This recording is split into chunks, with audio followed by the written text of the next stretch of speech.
Assalamu alaikum. Welcome back to the second volume of my exploration of sin. In this volume, I will be talking about the grasp of greed. This is an exploration I've done on sin on my Substack, so I will be sharing that at the end, or also you can find my Substack in the description. So, building on the theme of sin and the exploration I've been doing, one of the sins that I wanted to also talk about was greed. So, throughout history, there's been stories of empires that spread far and wide, and then they do not know when and where to stop, only to find themselves imploding or losing in the archetypical David versus Goliath fashion. So, there's quite a few examples. Think about the Roman Empire, you think about the Mongol empires. So various empires that did really well and expanded, but then ultimately the greed got to them. So this desire for more and never finding enough has been well documented. Yet we still witness the same stories repeatedly and we observe the same outcome. So the characters in the plot might differ in these occurrences. The underlying theme remains the same. Greed has brought many people to their demise, often their own doing, such as the human condition. The apparent antidote then is to find contentment with what one has, not what one could have. Ironically, I've experienced that, and a person who I spent many years with who could not find contentment told me that the grass is greener where you water it. And that's really stuck with me, and I couldn't agree more.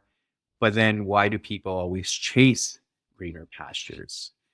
So, in my pursuit of spiritual wisdom and everything I've been learning, I have found all practices in the spiritual side teach the value of finding contentment within, doing more with less, and staying within our means. However, in this world, we have become accustomed to this instant gratification, manufactured dopamine spikes, and a general lack of gratitude. In my clinical practice, I often see people wide eyed when I ask them to list the things they are grateful for daily. They don't even know where to start, and they can't even think of one thing when I ask them, especially when they're put on the spot. I don't share this with judgment because I was there too. And I have previously talked about gratitude and how does one bring themselves to this place of contentment. So I came across a Time article, which I can also share in the description.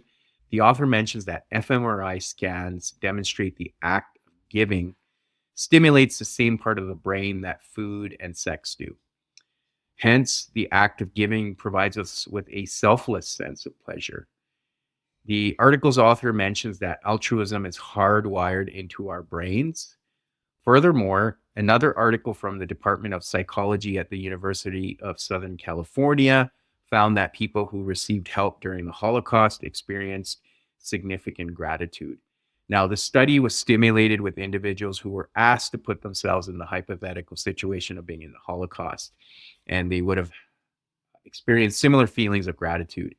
In the fMRI scans, the same findings were replicated. So, again, this was a simulated research study, so it's not fully representative of what may have happened. But the idea here is giving not only helps the individual who's giving, but also obviously the person on the receiving end. So I share these findings because to truly experience joy, contentment, and happiness, we must serve. And through service, the people on the receiving end also experience gratitude. In the Islamic tradition, there are precautions to avoid greed because it can disrupt social harmony, it can exploit others and cause unjust distribution of wealth or power, and it can compromise one's spiritual growth. Therefore, in Islam, one is asked to give away wealth and share with others through the practice of zakat, which is reinforced by some of the findings I have shared from various studies. This aspect is also fundamental because it is one of the 5 pillars of Islam. From the outside looking in, people often perceive the 5 pillars of Islam as rules one must follow, but I have come to appreciate these pillars are more for the individual's benefit than anything. It is not meant to shame others or feel judged. All 5 pillars allow an individual to improve physically, mentally, and spiritually. The impact of hoarding wealth and falling into materialism is also captured in Surah Al-Hamza, which is surah number 10, which is surah number 104 in its entirety, and it explains what happens to the heart of people who become consumed by greed. So I will recite the English translation of the surah here, but woe to every backbiter, slanderer, who amasses wealth greedily and counts it repeatedly, thinking that their wealth will make them immortal. Not at all. Such a person will certainly be tossed into the crusher. And what will make you realize what the crusher is? It is Allah's kindled fire, which rages over the hearts. It will be sealed over them, tightly secured with long braces. There's a constant reminder that everything we are given is from Allah. Therefore, we must let it go and share our wealth, time, and love with others.